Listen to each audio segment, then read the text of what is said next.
मैदान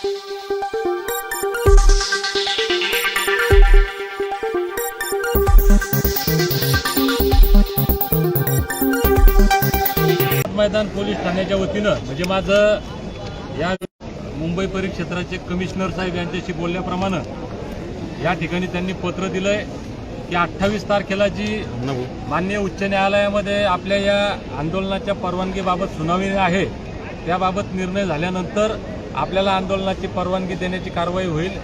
ज्या दिवशी शासन आपल्याला रीतसर परवानगी देईल त्या दिवशी आपण रीतसर संविधानिक मार्गानं शांततेच्या मार्गानं मुंबईच्या आझाद मैदानामध्ये येऊन आमच्या न्याय हक्कासाठी आंदोलन करू।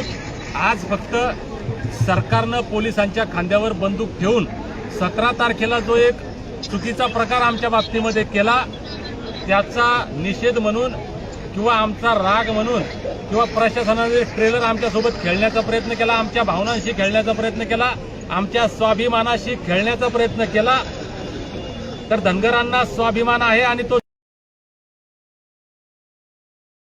मध्ये हजारो मल्हार मावळे आले। मी त्या सगळ्यांचं मनापासून अभिनंदन करतो। सगळ्या जिल्ह्यातले सगळ्या पक्ष संघटनेचे बरेच नेते मंडळी या ठिकाणी आले। त्याच्यामध्ये माजी खासदार विकास महात्मे साहेब आहेत, माजी आमदार प्रकाश अण्णा शेंडगे आहेत, रमेश भाऊ शेंडगे, बरेच लोक या ठिकाणी आले होते। या सर्वांचं अभिनंदन मी करतो। आता शासनानं आपल्याला पत्र दिलंय त्यानुसार आपण शांततेच्या मार्गाने या ठिकाणी आज वापस जाणार आहोत।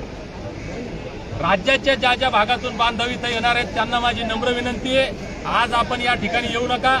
उलट आपल्याला वेळ मिळतोय, आम्हाला माहिती आहे, आम्हाला आचारसंहितेची भीती दाखवली, आजही 7-8 उपोषणं या ठिकाणी चालू आहे। कायदा मलाही कळतो, संविधान मलाही चांगल्यापैकी कळतं, परंतु सरकारनं आमच्या भावनांशी खेळ केला, आमच्या स्वाभिमानाला ठेच पोहोचवली।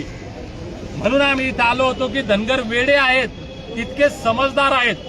आज आम्ही आमचा वेडेपणाही सिद्ध केला आणि आमचा समजदारपणाही सिद्ध करतो आणि माननीय न्यायालयाला विनंती करतो, पोलीस प्रशासनाला विनंती करतो, सरकारला विनंती करतो की आमच्या न्याय हक्काच्या मागणीसाठी संविधानिक मार्गानं आम्हाला या ठिकाणी आंदोलन करण्याची परवानगी द्यावी। आता तुर्तास आम्ही मुंबईतून वापस निघतोय। मी आता तब्येत ठीक नसल्यामुळे ऍडमिट होणार आहे। पोलीस कदाचित हे सगळे पोलीस आहे जालन्याहून आलेले आहेत, इथले आहेत, हे मला अटक करतील, करू द्या। जे काय त्याची लिगल प्रोसिजर असेल ती होऊ द्या। ज्या कायद्यानं अटक करतील त्या कायद्यानं त्यांनी सन्मानानं वापस सोडतील अशी आता खात्री बाळगतो। पुन्हा आमचा स्वाभिमान डिवचू नका साहेब, ही विनंती करतो आणि महाराष्ट्रातल्या सगळ्या मल्हार मावळ्यांना विनंती करतो की आता आपण तुमचं सगळ्यांचं अभिनंदन करावं तितकं कमी आहे, तुमचं कौतुक करावं तितकं कमी आहे, तुमचे आभार मानावे तितके कमी आहे। आता सगळ्यांच्या बेजारा झाल्या, पण धनगरांनी या ठिकाणी अण्णा इतिहास घडवला। धनगर काहीही करू शकतात हे आज इथं सिद्ध झालेलं आहे। म्हणून आता मल्हार मावळ्यांनी पुढील आंदोलनाची तारीख येईपर्यंत शांत राहा। मी इथून दवाखान्यातून उपचार करून या पोलीस बांधवांच्या काय फॉर्मॅलिटीज त्या कंप्लीट करून पुन्हा येणार आहे आपल्याकडे।